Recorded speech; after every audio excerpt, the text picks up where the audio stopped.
आपण पाहत आहात अर्वाचीन महाराष्ट्र न्यूज। नाशिक राष्ट्रीय रस्ता सुरक्षा अभियानाच्या अंतर्गत सुरक्षा मिशन आणि ओके मोटार ड्रायव्हिंग स्कूल यांच्या संयुक्त विद्यमाने सुरक्षित ड्रायव्हिंग सुरक्षित कुटुंब हा उपक्रम नाशिक होमगार्ड विभागासाठी 20 डिसेंबरला राबविण्यात आला। कार्यक्रमाच्या अध्यक्षस्थानी शासकीय अधिकारी तथा नाशिक शहर समादेशक दिनेश पवार तर प्रमुख मार्गदर्शक ओके मोटार ड्रायव्हिंग स्कूलचे संचालक किशोर ओतारी, सुरक्षा मिशन संस्थेच्या सेक्रेटरी मोना ओतारी उपस्थित होते।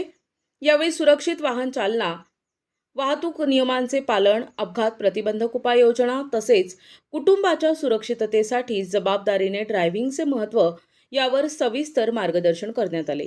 कार्यक्रमास नाशिक होमगार्ड विभागातील अधिकारी आणि जवान मोठ्या संख्येने उपस्थित होते। उपस्थितांना प्रत्यक्ष उदाहरणांद्वारे आणि प्रात्यक्षिकांच्या माध्यमातून सुरक्षित ड्रायव्हिंगबाबत जागरूक करण्यात आले। समारोप प्रसंगी नाशिक होमगार्ड विभागाचे अधिकारी महाजन यांनी आयोजकांचे आणि मार्गदर्शकांचे आभार मानले आणि अशा उपक्रमांमुळे रस्ता सुरक्षेबाबत जनजागृती वाढून अपघातांचे प्रमाण कमी होण्यास मदत होईल असा विश्वास व्यक्त केला। रस्ता सुरक्षा शपथ घेऊन कार्यक्रमाचा समारोप करण्यात आला। प्रतिनिधी शिवाजी अडांगळे, अर्वाचीन महाराष्ट्र न्यूज, नाशिक।